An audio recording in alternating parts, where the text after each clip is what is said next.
외국인 산재 환자가 한국에서 치료를 계속할지, 치료비를 받아 본국으로 돌아갈지를 놓고 선택해야 하는 순간, 산재 보상의 기준은 다르게 적용됩니다.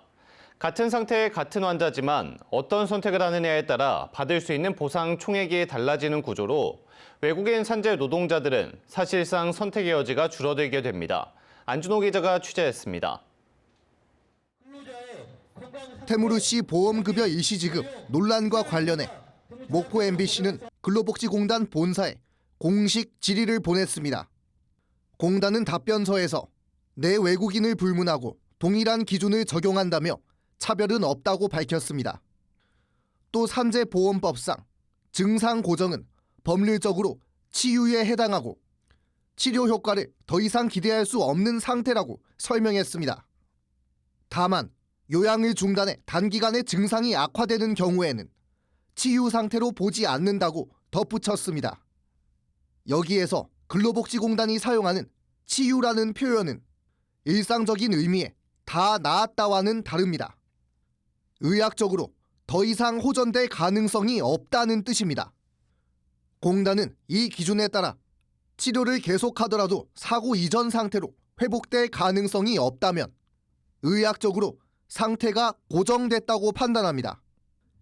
이 과정에서 공단은 치유와 증상 고정을 같은 의미로 적용합니다. 하지만 환자와 가족이 받아들이는 의미는 다를 수밖에 없습니다. 상태가 더 이상 좋아지지 않는다는 판단이 곧 치료를 멈춰도 된다는 뜻은 아니기 때문입니다. 법률적 정의와 환자의 현실 사이에 간극이 생기는 지점입니다. 태무르 씨 역시 사지마비와 의식불명 상태가 더 좋아질 가능성은 없지만 치료를 중단할 수는 없습니다. 치료를 멈추면 감염과 합병증으로 생명이 위험해질 수 있기 때문입니다.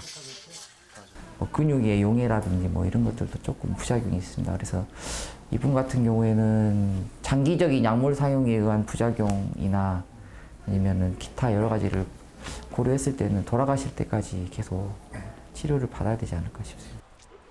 그럼에도 근로복지공단은 치료 효과를 기대할 수 없는 상태라며 증상 고정, 즉 치유 판단을 내렸습니다. 문제는 이 판단이 외국인 산재 환자를 위한 보험급여 일시지급 제도에서 다르게 작동한다는 점입니다. 치료 기간이 2년이 지난 중증의 외국인 산재 환자가 한국에 남아 치료를 계속하면 상병 보상연금이 지급됩니다. 하지만 그 환자가 본국으로 돌아가기 위해 보험급여 일시지급을 선택하면 치료 기간이 2년이 지난 경우는 상병 보상연금을 받을 수 없습니다. 같은 환자, 같은 상태인데 어디에 머무르냐에 따라 보상의 총액이 달라지는 구조입니다. 어느 순간부터 제 행정표현주의나 그다음에 그 공단 자문위의 판단이 어떻게 보면 근로복지공단의 모든 판단의 약간 핵심 근거가 돼버리고 전문가들, 자문위가 판단을 이렇게 했기 때문에 본인들은 이렇게 피해가는 약간 좀 면책 도구로 약간 좀 활용이 되고 있는 것 같아요. 호전 불가가 치료가 필요하지 않다는 뜻은 아닙니다. 그러나 증상 고정이라는 법률 용어 아래에서 제도는 그렇게 작동하고 있습니다. 법의 언어와 환자의 현실 사이의 간극, 외국인 산재 환자들이 겪는 비극은 바로 이 지점에서 되풀이되고 있습니다. MBC 뉴스 안준호입니다.